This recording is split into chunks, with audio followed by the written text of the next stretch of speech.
Statistics. Why did it have to be a statistics course that was required for my major?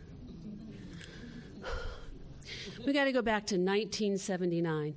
I know there's a lot of you here in the audience that weren't even born then. But me, I was in my 20s, and I was going to the University of West Florida in Pensacola, Florida. I was an international marketing, communications, and public relations major. I can BS. But there was this statistics course that was required. Okay, what you have to understand is back when I was in school, they came out with this new math, this new way of teaching that subject that was supposed to make it easier to understand. Well, I was already struggling, and that just made it worse. I went to my mother, and I said, I need help. And she's like, oh, honey, you don't have to worry about that. You're just going to grow up, you're going to get married and have babies just like me. And I didn't get any help. And I struggled. And eventually I got to the point where I just thought, I just can't do this. And so all through high school and college, I took the most basic math and science class I could get away with. Until I had to take statistics. Okay, this is the part in the story where you really have to use your imaginations. Back in my 20s, I had long, sun-kissed, blonde hair. I had a deep golden tan. And I was fit. Oh, heck, I was a blonde beach bunny wrapped up in a pink bikini. You see, I lived on Santa Rosa Island, or Pensacola Beach, and, we lived on island time. You didn't wear watches. You just showed up whenever. It was we'll just say it was a relaxed lifestyle. Well, it comes to the first day where I've got to go to that dreaded darn statistics class. And of course, I'm running late. It's island time, right? And so I finally get to that classroom and I run inside, and it's this huge lecture hall, and there's one seat left. And I run in and I sit down beside this nerdy guy, and I really tried. For the first 2 weeks, it was torture. And we finally get to that first test 2 weeks in. I get my paper back. I had gotten everything wrong on that test. I even misspelled my name. I got my Social Security number right, so I got credit for the test. But it just went to show you that it wasn't an ability issue. It was a mental block. I had convinced myself that I couldn't do it. Well, I'm sitting there staring at this paper, and I look over to this nerdy guy. You know how we go into a classroom, you always sit in the same seat every time? So for 2 weeks, I've been sitting next to this nerd. But I look over, it's a 100-point test, and he's got 130 points on it. Turns out he had corrected 3 mistakes the professor had made on the exam.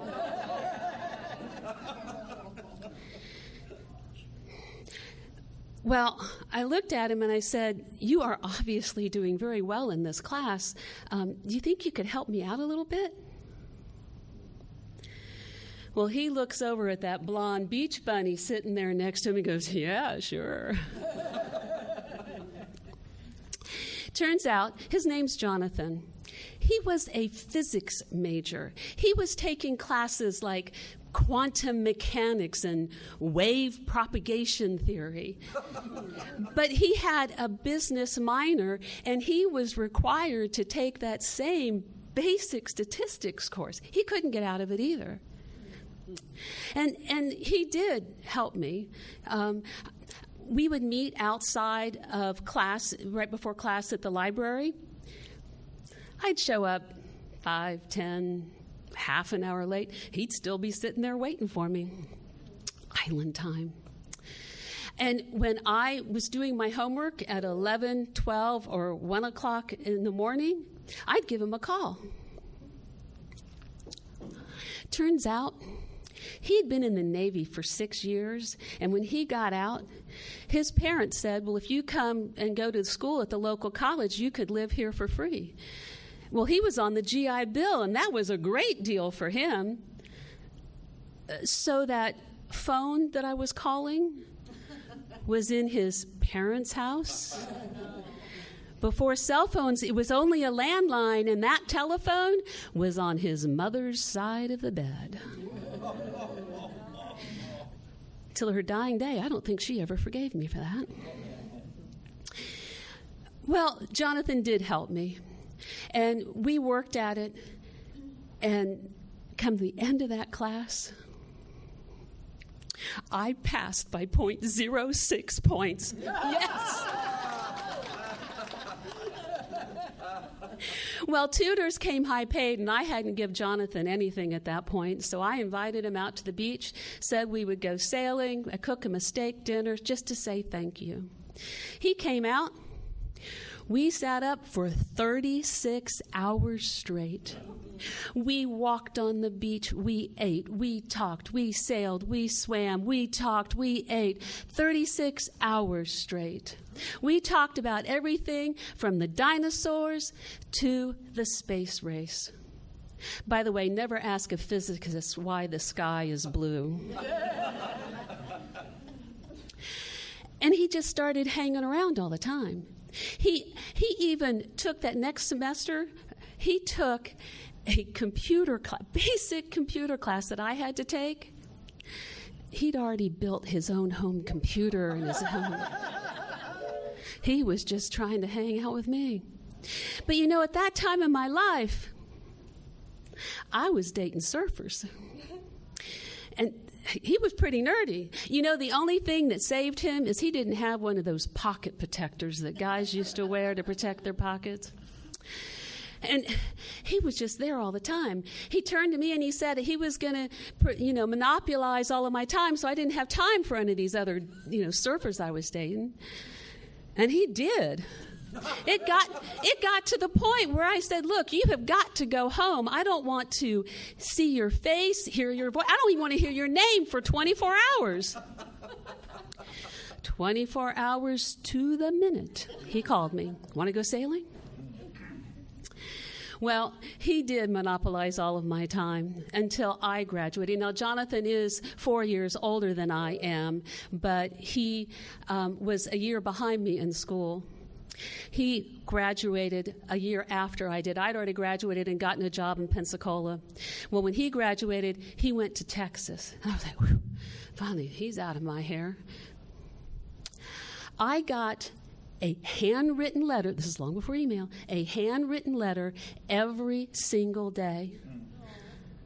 I got a phone call every night for 2 months. One night at 11 o'clock at night, I'm sound asleep, get the phone call.